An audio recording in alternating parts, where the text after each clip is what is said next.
there was something that was sort of revealed when you realize that this is it, or this may be it.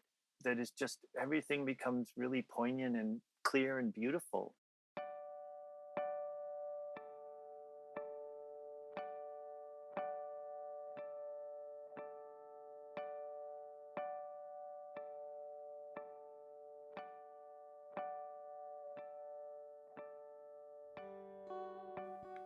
Welcome to Cancer Talks, a podcast sharing personal stories of transformation from people whose lives have been touched by cancer.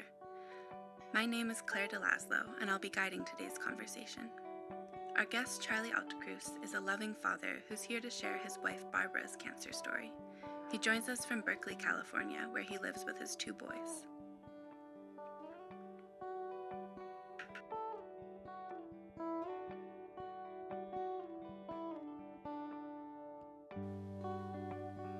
Hi, Charlie.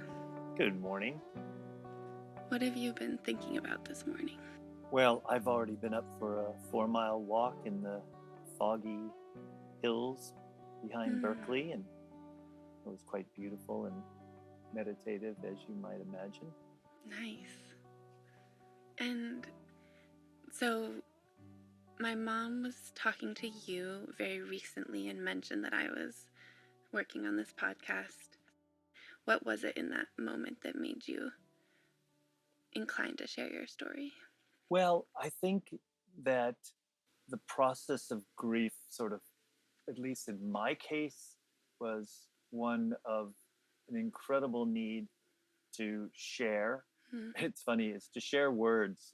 It's almost like volume of words, although obviously quantity counts too.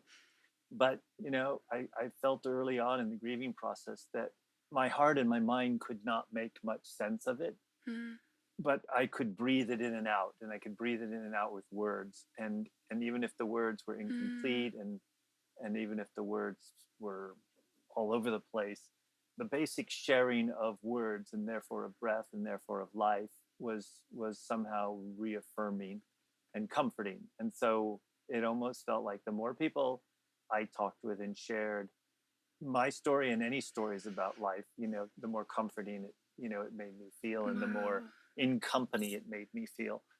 And so I think your mom invited us up, Jeremy, my younger son, to come up to their place in Petaluma recently, and we had a conversation, and your mom asked her normal good questions about things, and got talking about life and the experience, and she mentioned the great work that you were doing, and thought it might be fruitful for us to get in touch with each other. Yeah, and it was. I want to return to, I think it's so beautiful to hear you say that the more you shared, the more comfort you found, and community or company there is what I'm hearing.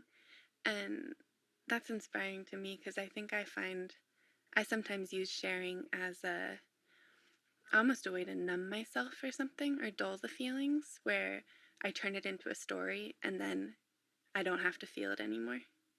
But I'm hearing in you this beautiful, continuous presence of spirit, where the sharing doesn't make it rote or just a story. It doesn't take you outside of the feeling, but just brings other people into it with you. That's really beautiful. Well, it's getting into some deeper aspects of it, which, again, when I delve into them, it's not like I have wonderful clarity and perspective on them all, but I do feel them. And one of the things about the grieving process, or about any process that entails loss or entails change and entails impermanence about things, is its sort of ability to connect us to other people.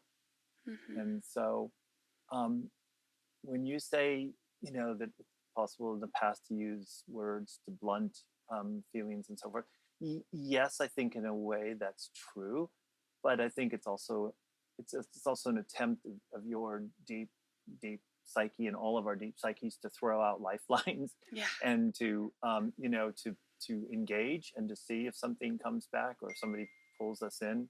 And so, I think in a way, when you say blunting, I mean, we do. It is good to be in touch with those deeper things and to be, but sometimes it isn't. It isn't direct the route there, and Yeah. Yes. and the connections to other people, although perhaps it can be taken to an extreme and can be another form of sort of addiction or of buffering. I think it in this case, and I think it was a real opening up, and Hmm. the deepest lesson that came out of this process at its most acute and heartfelt time was one of just the acknowledgement and gratitude and acceptance of that love and support from friends and family is really it's the only thing and the everything of life. Hmm. And so this comes back to those words. Yes, they're comforting. Yes, sometimes they shield us from the pain, but almost always they eventually connect us to people and to the our common humanity, Yeah. which entails loss. Always, we are Hmm. destined, every one of us, to feel loss and to experience loss and to lose ourselves, eventually, or at least to transition ourselves. So, Yeah. So I want to get to know Barbara a little bit through you and your story. I'm wondering if you could tell the story of meeting her. yeah, I mean, Barbara and I met each other late in life, and so we were both approaching 40.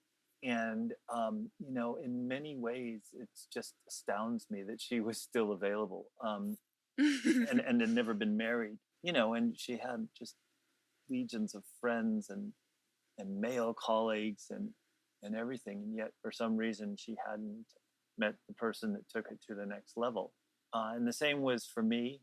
I know that in California, I think this is particularly prevalent feeling. You can arrive in California as a young 30 something, and then you can have just so much fun doing so many things that there are to do here: surfing, swimming, hiking, climbing.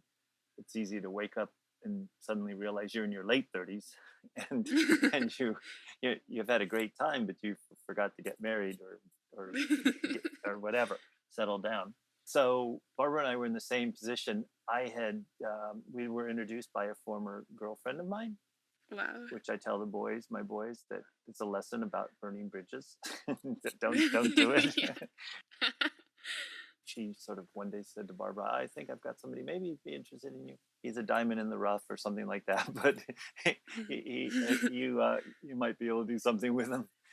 And she invited Barbara and me to come down, and with the purpose of introducing us, and was at the Montera Lighthouse in above Half Moon Bay on the coast for they used to have evening yoga sessions, Wow. and in the winter it took place in this big room, not big room, but it was a nice room, and it had a little wood burning stove in the corner, and it was dark outside, and the waves were crashing. You could hear the pulse of the sea, and it was just a really beautiful place. And from that night on, I was in love with her, and I mean, I was just blown away and so intrigued by this amazing woman and her storytelling and her spirit and her liveliness and her depth and her beauty and everything about her. And so from that day on until today, I know that she was the one for me. Beautiful. And so, fast forward, what was Barbara doing at the time that you both, that cancer came, I would say that cancer came into your life? Well, yeah, that's a good question. I mean, so for the next 10 years or so, we spent building a family and building a life and building a home. And we put together a very beautiful and solid life together. And cancer had been hovering around because Barbara's family had had a lot of experience with cancer. I think even her mother, who just recently passed away at the age of 91, Wow. um, had breast cancer in her 60s, so 30 years earlier. And yet she had fully recovered. And but I think Barbara's mother's brother, so her uncle, one or two uncles had cancer and had passed away at but at a fairly advanced age, you know. So although one of Barbara's cousins had cancer and passed away from ovarian cancer at a young age, she was in her 40s. But cancer really came into our lives when Barbara's one of her sisters was diagnosed with breast cancer herself, and that was, you know, quite a shock. And that was the first time, really. Maybe there was just a gradual awareness then, you know, about BRCA1 gene, the work that Angelique Jolene had done Mm. in publicizing her own experience with cancer, or not with cancer, but with the BRCA1. So that prompted Barbara and her sisters to get tested, and the Good. sister that had cancer came back positive, and Barbara came back positive for BRCA1, and another sister was negative. So that meant Barbara, now she's in her mid 50s with two children. She's trying to think what to do, and for her, Mm. you know, there was no question she would try to do everything she could to be safe and healthy.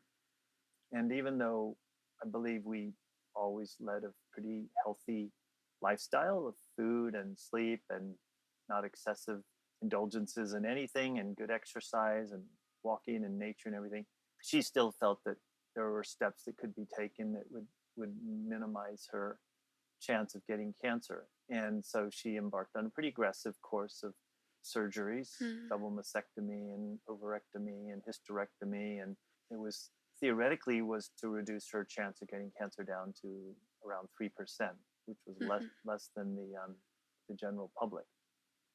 So she did all that, and it was very difficult. So cancer wasn't formally in the equation yet. It was just Uh-huh. the Yeah. possibility of it. Yeah. And yet, you know, because of the statistics and because of vulnerability and because of her children, Barbara freely and enthusiastically embraced those courses of action.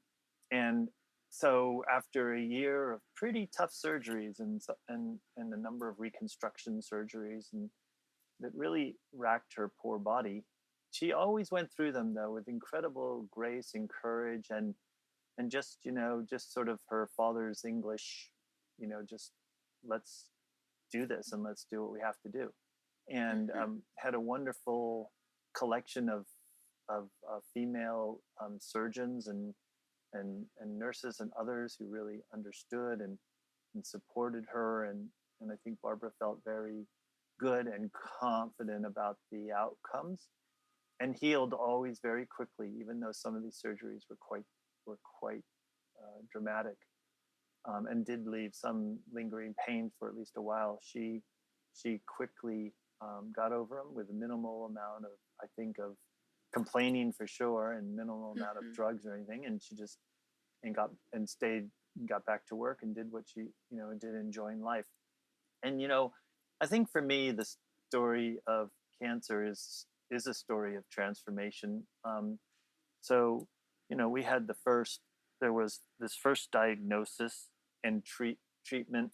Well, actually, before there's this first diagnosis of the BRCA1 and the steps that we needed to take, and then there was the healing from that. And the first transformation was just coming from, I think, understanding our vulnerability and going through Mm.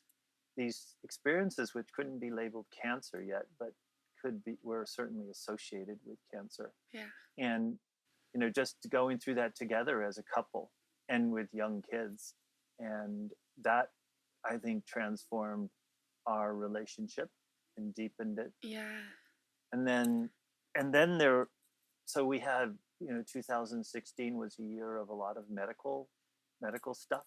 2017 was a year of recovery, and Barbara regained her health and you know, was strong and was confident, and she stayed that way throughout. I mean, but we were really really comfortable and confident that, you know, that she had done what she needed to do to avoid it. But then in 2018 she did get a diagnosis of cancer, Mhm. and um, and so that was, you know, so that diagnosis and the ensuing treatment in 2018, we had to have chemotherapy. She did the cold caps, I guess they're called euphemistically, and that was quite traumatic. I mean, her treatment for the chemo. I mean, Barbara did again embraced with great grace and courage, and she wasn't in denial about it, and she wasn't minimizing how dramatic it was, and yet you know she didn't let it take over her identity of who she was and what her world was about. And at that time, what were those conversations like? Were they like, did she just kind of make the decisions on her own about treatment and such, or did you have dialogue? What was that like? Yeah, yeah, that's a good question. I would say that she took the brunt of the decision making, not because I wasn't willing or able to participate, but I think that it was just such a personal thing for her, and she was just, it was something that she was going to, you know, to grab a hold of and do what she had to get through it. And my role was mostly supportive. Mm-hmm. Um, she had, remember, she also had a sister who had just gone through breast cancer. Right. So there was a lot of sharing and discussion with that sister, with other people probably that had been, and maybe this is where she formed a lot of her decisions. And Barbara was very, I wouldn't say she was compulsive or maybe that's a judgmental word to use, but she wasn't sort of obsessed with gathering information, about it. Mm. She was thorough, and she was active, and she was proactive, and she was engaged, and she had conversations, and she could pronounce these long words, chemicals that were going, and that even the doctors stumbled over, and Barbara would just roll it out, and they'd even stop and say, "Wow, that's a great pronunciation. Even I can't get that one out." And so she was a real active participant in it. Did we as a family or as a couple really sit? I mean, I think she came to me when she for the strength and the moral strength and support and love Mm-hmm. to follow up with the decisions. But Barbara was always very one, to clear, she would make the decision what she felt was right for her and just go forward. And she didn't necessarily waffle back and forth or need somebody Mm-hmm. else's input. Again, she got input from a number of people, but they were all close people that she knew, were really experienced with it and could provide her. And I'm not a doctor. I couldn't tell her which is the best thing. Yeah. But she had a wonderful relationship with the doctors at Kaiser, and they got her in, and the staff and everybody, and they got her into a drug trial. And so, again, Barbara's sort of mode was, let's do what we have to do, and let's be just very optimistic, and let's try to, let's put all of our energy to positive, to healing, and to Yeah. thinking about the best outcome while doing what we need to do. She wasn't into sort of magical thinking or denial or well, this is just going to heal itself. If I think good thoughts. I mean, she knew that she needed to explore the best possibilities of both Western and Eastern medicine. I mean, she had used acupuncture and many of the Eastern modalities of treatment early to get pregnant with some. Remember, she Wow. had her second child when she was nearly 50 Yeah. and didn't come easy. And so she had used acupuncture and cupping and other things throughout, and it really, to sort of reinforce her vital energy, her body, her mind. And so she used both of those, throughout during the chemo. Also, she would get almost weekly, acupuncture. So I was there for her. I supported her. I took her in, drove her into the city when I could, for the treatments, for the acupuncture. I was with her for every session of the chemo. My role was mostly to reinforce her decisions, that she made Mm-hmm. on a very personal level, an informed level, and to move forward with that. And that's such a powerful aspect of healing or going through anything, to just have someone who just loves you, and they're there just sending that constant energy of support. And um, I mean, Yeah, knowing Barbara, she believed in herself. I mean, that's how I saw her. Like, she she believed in herself and loved herself, which is so powerful, but also to have someone else with that same unconditional support and trusting in her that she was doing what she needed. Yeah, she wasn't a complainer or a whiner. Not that some people that have, really acute side effects from different parts of chemo and so don't deserve to have a right to whine and complain. It's a difficult lot they've got to deal with. But Barbara was, she put all her energy into to the healing and to thinking of best possible outcomes. And yes, I was there for her, and I rubbed her back and did all sorts of things, to provide the extra comfort and assurance that we were doing everything that we could. Mm-hmm. But there was not, and that was all we really could do and could focus on. And so 2018. And again, you speak about transformations, and of course there's transformation going on in our relationship and the deepening of our relationship because of this, and I think a deepening of our family bond as well. And then 2019 was another year of healing. So we had a year of medical stuff, a year of healing, a year of medical stuff, a year of healing.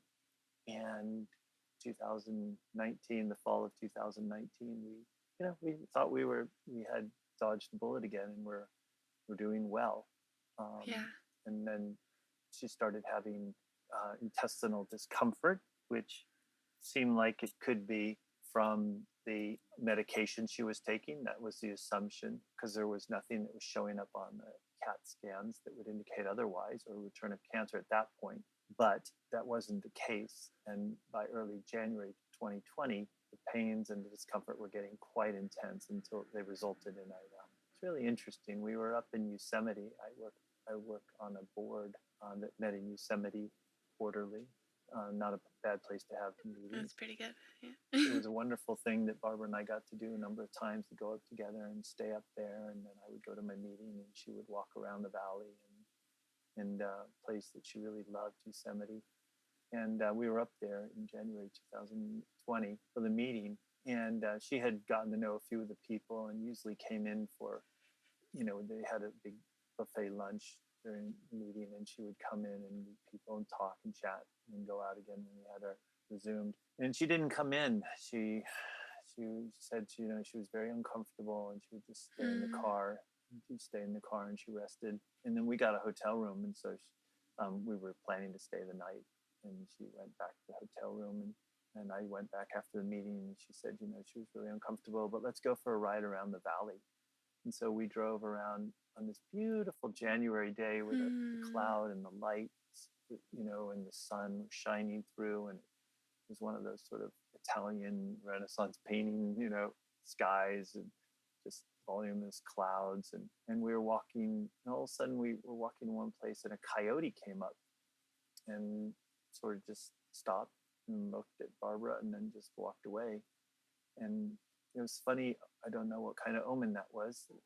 The coyote, and has a lot of roles in Native American literature and so forth, folklore. But it was kind of interesting. And that night, she went back to the hotel and was quite uncomfortable.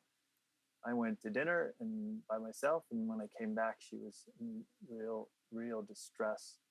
And eventually, we said we should get out of the valley and get down closer to help if we needed it. Yeah. So I drove her a very fitful, anguished sort of drive back from Yosemite, 4 hours.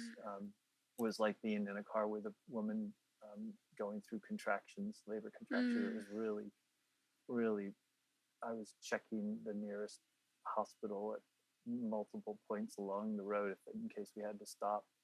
Yeah. But we got back, and she said, no, I don't want to go to the emergency room. So we went to sleep, and about 4 hours later, she woke up just howling, and we went into the emergency room, and that's when started the process of, seeing that there was an intestinal blockage, and then had to figure out what that was about, and wishing and hoping that was just something related to scar tissue or something like that. But it turned out it wasn't. The cancer had come back and was pretty riddled throughout her stomach. So bear in mind that as we're doing this, of course, we're starting to get we're starting to hear about this strange virus that's appearing in China. And so, Wow. we're in Yeah. the hospital, and Barbara has to be in there, and it's very uncomfortable because she's intubated, has a tube down her throat, and has to go on what's called I think it's called gut rest or something like that, Mm. where they try to see if there's actually a material blockage due to food or something like that. Yeah. And there wasn't. So that's when they then decided to do surgery. And poor girl's in the hospital for a week. And the only good thing is that was right. It was still pre-lockdown, so Right. I would come and go to the hospital 4 times a day Right. and go in the Yeah. middle of the night to be by her bedside and to hold her. And Mm. we were still very, very hopeful. I mean, we hadn't yet gotten the diagnosis that the cancer was back, so Wow. there was a chance that it was due to something else. And it wasn't until finally, I think it was a CAT scan first, and then it did reveal there seemed to be a big problem, and it was most likely cancer. And I think that's when we got the real dire diagnosis that the cancer had most likely returned. And I remember the doctor saying, "This is probably going to kill you, and probably within a year." Mm. And what was that? Do you remember what you were thinking, what you were feeling in that moment? Oh yeah, I mean vividly, Yeah. of course. You know, the possibilities were getting constrained. Mm. And that was a cinching down of the possibilities to which we were hoping was were anything but this.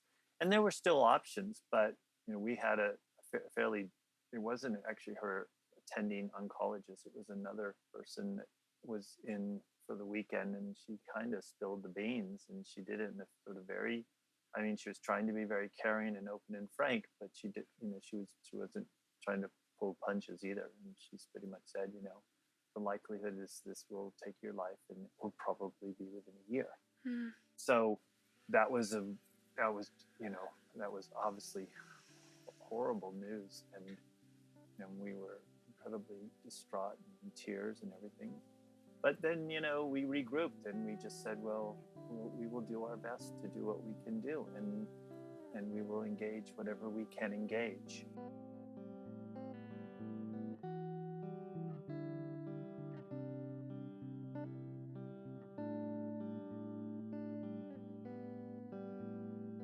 And so I think our mindsets, it wasn't, again, magical thinking, but it was definitely putting, the energy as positive as we could. Yeah. And I think our situation is funny because at that point I got in touch with some people that were doing quite, let's call it avant-garde or quite interesting mind-body work. And, a lot of people that have a lot of different modalities of treatment, sort of non-Western. And I would have been open to all of those to a degree. I mean, to some of them, maybe not all of them, but as it would turn out, when Barbara had to have surgery, and then she got an ostomy bag, and tell me if I'm giving you too much information, but Mm-mm. the point was she never really fully recovered from her digestion problems that Mm. really began in late fall and really became so apparent in early January. Yeah. But by now, by the end of January, beginning middle of February, when she sort of had the surgery, and they found that there was a lot of cancer, and they would try chemo, but it was hard to cut out parts that were there. They couldn't do that. All they could do was try chemo and hope that chemo would mitigate it. Yeah. She had already lost significant weight and significant strength, I think, and vitality. And so Barbara's transition was really quickly. And I think that people's experience with cancer is obviously, they're so, what do they call it? The emperor of all maladies. There's just so Mm. many different experiences and types, and Yeah. and it's such a matrix of different situations and circumstances and environmental factors that nobody has the same thing.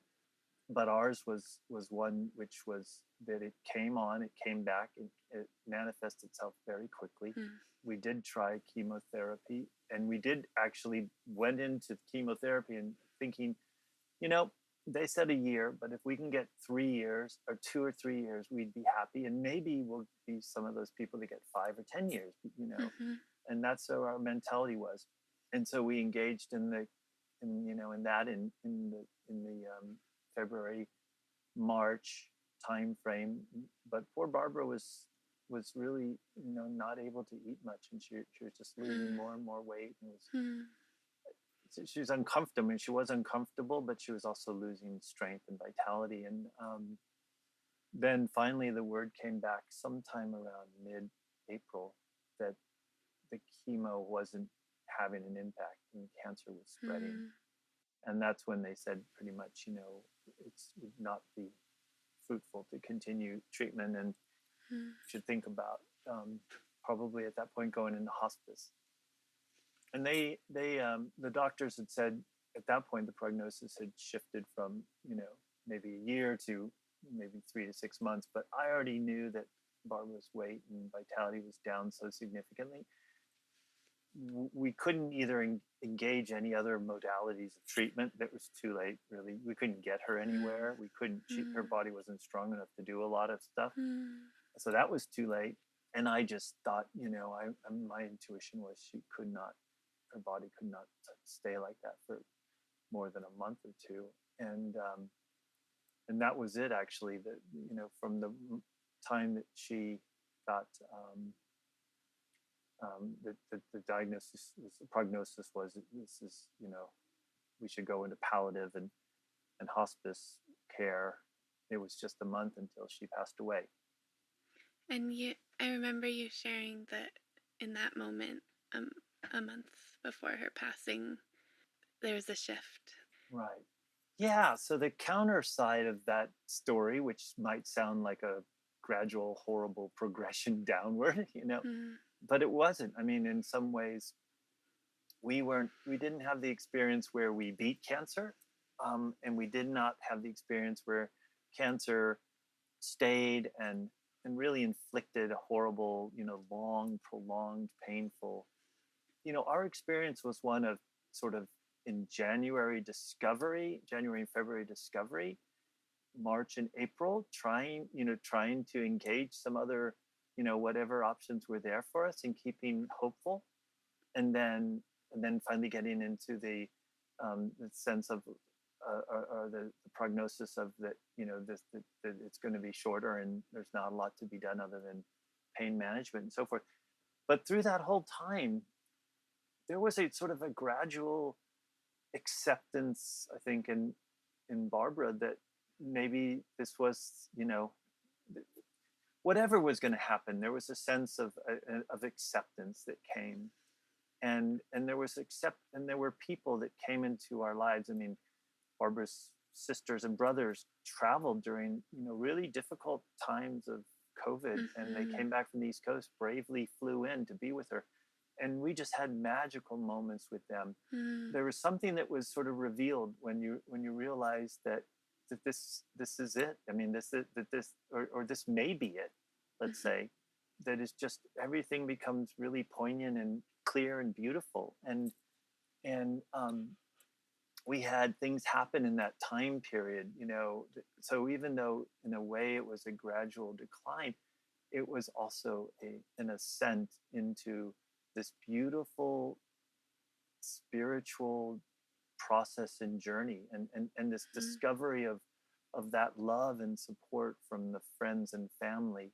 And she had relationships with some spiritual leaders, both Buddhism and Catholic, the people that were close to her. And just, I think she just really became sure of sort of just the beauty of life, and just, and just how spiritual it was, and how beautiful and loving it could be.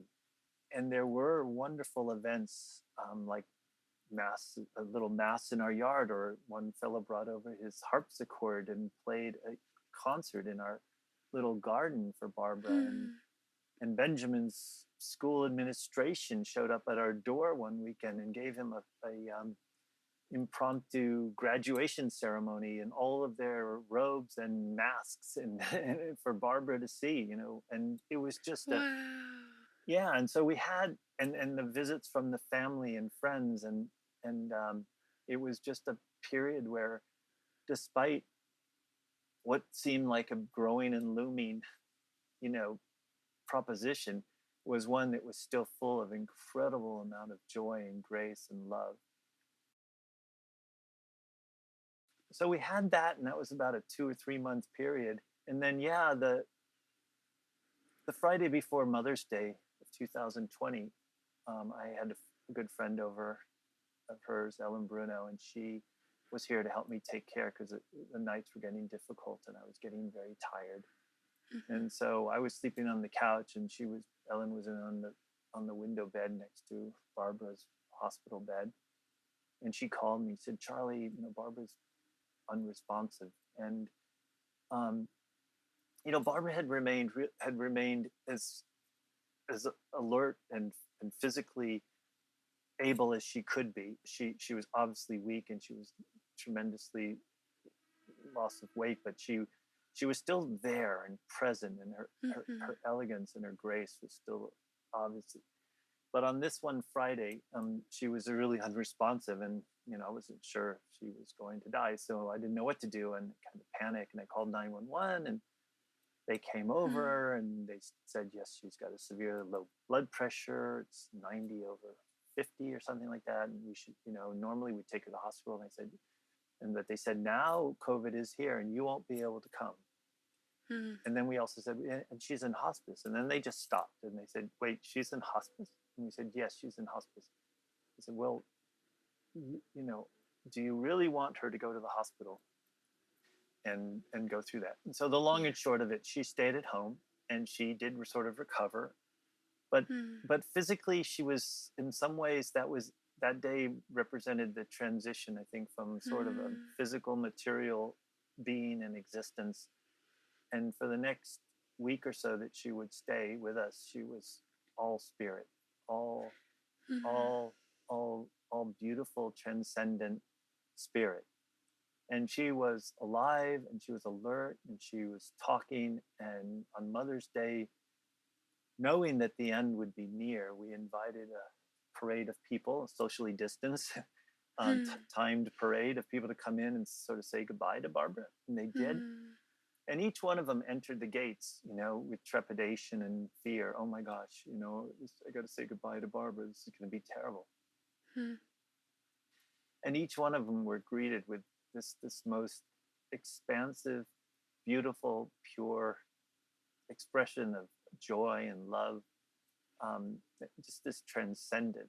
I mean, Barbara really, I think, reached a level of awakening that we can all just hope and envy that we have experienced in our life and ever, or even in our transition. And people felt that, and it was electric. And everybody that came fearful left fruitful, and just left feeling amazing amount of grace and love. And it was one of the most special days of my life. As were the last 3 or 4 days thereafter, until her final passage the next Friday evening, a week from when she went into that. I think she transitioned from the sort of material, physical world to the spiritual world already in some ways.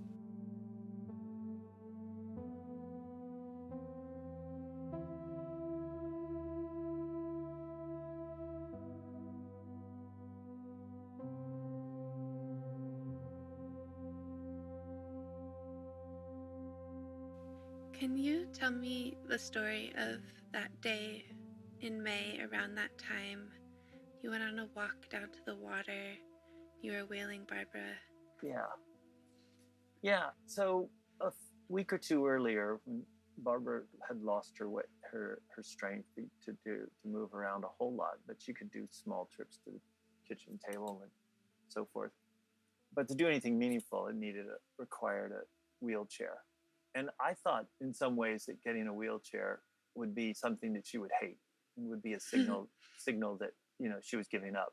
But actually, Barbara, and my experiences over the couple of weeks before her passing, times I got to take her out in the evenings. We had these beautiful evenings where the light was shining in the trees, the top of the trees, and I would take her down to the end of the street. There's a cul-de-sac across from our house, and could take her down the end of that street and back. And oh my goodness, her just every person that passed by, every tree that she saw, every bird she saw fly by, she was just so aware and so receptive and in love with that. And it just showed, and it made it quite beautiful. What could have been a depressing acknowledgement of failing, whatever, became a beautiful expression of her love of the world and of nature and of life and of family. So the night before that transition from the physical, the night before the collapse, the night before she was pretty much in bed for the rest of her time here with us, she said she wanted to go for a longer little ride in her wheelchair. So I said, let's go down to the water. It was a warm evening, spring evening, and the moon was rising full and in the sky, and it was going to be just a beautiful time. It's almost a year ago, of course, right now. And so I took her down and we went for a stroll, and there were a lot of people out. Even though it was COVID, there was a lot of people out, and masked, but separated, but still out and wanting to be in nature and commune with something other than their four walls. And every person that Barbara saw, just every person she just reached out to, hello, how are you? Beautiful evening, isn't it? And it was. And she and I walked about 1.5 miles actually, and as I was walking back, I was saying, Barbara, I haven't given up on a big. Excuse me. I haven't given up on a big miracle, a big final miracle. We hear these stories of people that have spontaneous remission at the last moment. Their body's full of cancer and whatever. I said, I haven't given up on the idea of a final miracle. And she said to me, Charlie, there are miracles that have been happening all the time. And really what she was talking about was the last couple of months. And she was talking about all that love that had been shared and all the deep, deep feelings of joy and liveliness and everything that had been shared between so many people in our lives. That was for her the miracle. And that was her last big outing, outside the house, and that was the evening before that physical collapse and the spiritual transcendence. And it was so beautiful, and so obviously still overpowers me with emotions and love. And it's not emotions of sadness and grief, although there certainly parts of it are there. It has always from that time felt like it was emotions of just also deep, deep, deep love and joy and appreciation and gratitude. And I think that's again, we've talked about so many transformations. The transformation is of beginning this whole medical journey back with the first diagnosis of BRCA1 gene, and then the surgeries and the healing, and then the transformation of when the cancer actually does come onto the scene with a name and a label, and the movement through that, and the intensity and intimacy that is developed between us, and and the hopefulness, and then again, rebound through health, and then another transformation where, well, it's coming back, and things look a lot different now than we thought they'd ever look, or we hoped they'd ever look. But then in the midst of that, the discovery of amazing amount of grace and amazing beauty and love that words you wouldn't necessarily associate with the transition process. But I explained this to one of our Tibetan friends, and they said, "Oh, Charlie, Tibetan monks studied this for years in hope of trying to get to the place where Barbara obviously got, in her final days." And the lesson, the final sort of transformation, I guess, if you will, the obvious one of Barbara transforming to a different existence was, you know, the legacy that this whole experience has left us, Mm-hmm. and my family, and the transformation. This comes back to the early part we're talking about grief, and the learning and lessons that come. And I've mentioned before the term ambiguous gifts that I've heard, and everybody's experience is different, and some people may not feel at all that there were any gifts before or after or during the process. But for me, experiencing that, Barbara's transition, and then experiencing the depth and the complexity and of the of grieving her loss, but also appreciating with gratitude what we experienced together and what it revealed about the world, and what it was revealing in the relationships that I was having with people, Mm-hmm. and the different form of engagement that was possible now with people, Yeah. necessary with people. You know, that's a transformation of me, and you know, that's a transformation of my boys, and you know, they will carry it forward and have many, many more opportunities in their life to process it and to transform it and to understand it and to do what they have to do to get through it and to share it. But it will transform them. It will continue to transform them. And yet, you know, we are also just so grateful for the overriding legacy she's given us, is just this one of optimism and hope and joy and appreciation and gratitude, and all these words that may sound familiar and trite, that are really the things that make life beautiful and valuable. Mm-hmm. So it is indeed a process of transformation. It always is. Life always is. We just don't always want to look at it. But this Yeah. experience made us look at it, and made us look at it deeply and profoundly, Yeah. and you know, revealed some beauty, and much beauty in the process. Yeah, one of our recent guests offered that transformation is an unveiling of something that was already there. It's not new exactly, but it's finding a way to see, as you just said, maybe the love, the real unconditional love that everyone has Yeah, somewhere. and the way we need to be in the world now. You know, I mean, Barbara was always like this. I mean, I think the thing that comes across in reading through the volumes of emails and cards and things that came in after Barbara's passing, which, remember, was at the height of COVID, so we're all struggling and flailing in that regard too. But Hmm.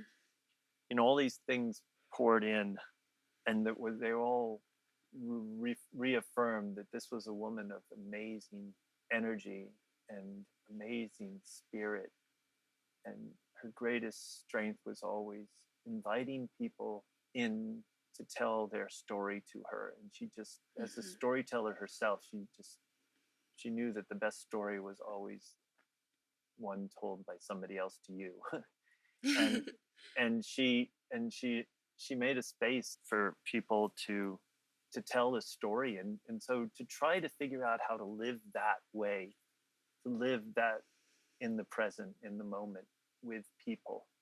Mm-hmm. Again, these are all trite expressions that get battered around a lot, Yeah. but to do it and to practice it and to see, oh my gosh, I had this amazing person that you know, was like this. And I always felt this way. I always felt I was the luckiest man in the world to go to a dinner party or a reception or whatever with Barbara, because if we split up and I went my way and she went her way, and I flailed and couldn't get a good conversation going and was bored, I would always be able to come back, and wherever Barbara was, whoever she was talking to, they would be involved in the most profound and interesting and fun, and insightful conversation in the world. So I always knew I could come back to that. Mm. And I always knew I was going to go home with that person too at the end of the party, even better. Yes. And and that was Barbara, and that was her spirit. And you know, I recently, of all places, it was one of the evening late night shows, comedy shows. Stephen Colbert was interviewing, and he has this little thing where he interviews different people with rapid fire questions, apple or oranges, this or that. And he was talking to Jane Fonda. And I was really bored because it wasn't that interesting. And I don't usually watch him. I was watching it on YouTube for 10 minutes or something. But then he suddenly asked her a question: what happens when we die? Mm-hmm. I actually have it here. She said, I think that you remain energetically with the people that loved you, which is why it's so important to be loved and to love. If people loved you, you remain in their memory energetically. Yeah. And I think that's the final aspect of transformation, that this person that we loved in the flesh and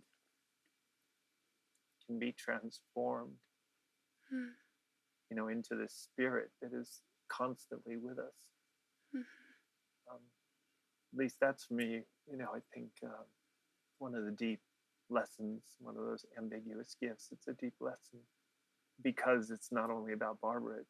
It's a challenge to me and to all of us to how do we live our lives? How do we seek and create love so that we energize the world and we energize the space around the people that we loved.